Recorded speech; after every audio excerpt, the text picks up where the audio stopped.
चलिए अब जान लेते हैं कि जो payment of gratuity amendment bill का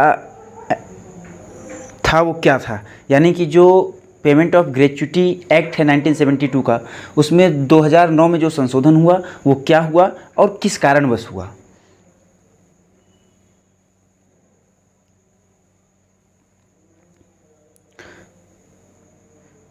जो further to amend the payment of gratuity act 1972, be it enacted by parliament in the 60th year of the republic of India as follows. This act may be called the payment of gratuity amendment act 2009. It shall be deemed to have come into force on the 3rd day of April 1997. मतलब कि इसका जो संशोधन हुआ था, amendment हुआ था, उसमें ही यह क्लियर कर दिया गया था कि इसका जो इफेक्ट होगा अमेंडमेंट का वो रेट्रोस्पेक्टिव होगा, यानी कि भूतलक्षी प्रभाव होगा इसका। और भले ही यह एक्ट 2009 में आ रहा है, लेकिन इसका जो प्रभाव होगा वो 3rd डे ऑफ अप्रैल यानी कि 3 अप्रैल 1997 से होगा। In the payment of gratuity act 1972 hereinafter refer to as the principal act in section 2 of for clause E the following clause shall be substituted, namely employee means any person other than a apprentice who is employed for wages, whether the terms of such employment are expresses or implied in any kind of work, manual or otherwise, in or in connection with the work of a factory, mine, oil field, plantation, port, railway company, shop or other establishment to which this act applies, but does not include any such person who holds a post under the central government or state government and is governed by any other act or by any other rules providing for payment of gratuity. मतलब इस act के अलावा किसी अन्य gratuity payment act के through जो लोग शासित नहीं हैं या जो लोग केंद्र सरकार या राज्य सरकार के अधीन सेवा में नहीं हैं, उसके अतिरिक्त वे सारे लोग जो किसी भी एम्प्लॉयमेंट में है, चाहे वो एक्सप्रेस एम्प्लॉयमेंट है या एम्प्लॉयड, यानी कि लिखित है या केवल मौखिक संविदा द्वारा वो एम्प्लॉयमेंट है, in any kind of work, किसी भी प्रकार के कार्य में, मैनुअल और अदरवाइज, इन और any connection with the work of A factory, चाहे वो किसी फैक्ट्री में हो या उस फैक्ट्री के संबंधित किसी अन्य स्थान पर हो, उसके लिए कार्य कर रहा हो, माइन में हो, ऑयल फील्ड में हो, प्लांटेशन में हो, पोर्ट पे हो, रेलवे कंपनी में हो, दुकान पे हो या अन्य किसी संस्था में हो, to which this act applies, जिस पर यह एक्ट अप्लाई होता है। यह क्लॉज जो है टू ई सब उसमें सब्सटीट्यूट किया गया। और यह क्यों किया गया था?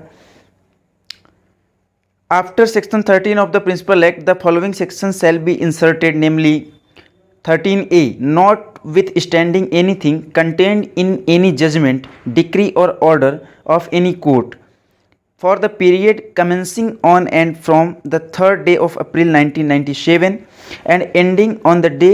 on which the payment of gratuity amendment act 2009 receives the assent of the president, the gratuity shall be payable on the employees in pursuance of the notification of the government of India in the Ministry of Labour and Employment, wide number SO1080, date of 3rd day of April 1997, and the said notification shall be valid and shall be deemed always to have been valid as if the payment of gratuity amendment act 2009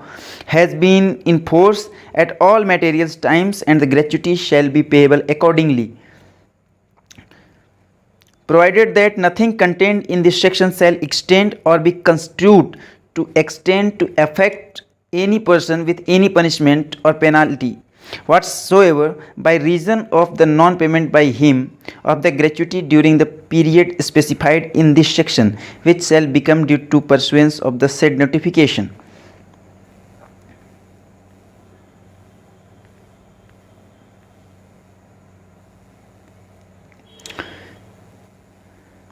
The Honorable Supreme Court in its judgment in Civil Appeal number 6369 of 2001 dated the 13th January 2004 in Ahmedabad Private Primary Teachers Association versus Administrative Officers and others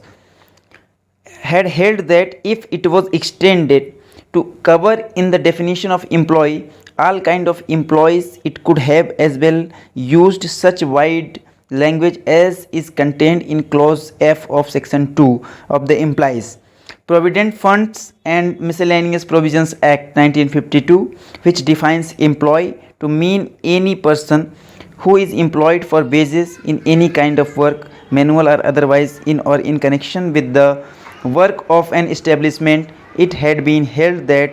non-use of such wide language in definition of employee under clause E of section 2 of the Payment of Gratuity Act reinforces the conclusion that teachers are clearly not covered in the said definition.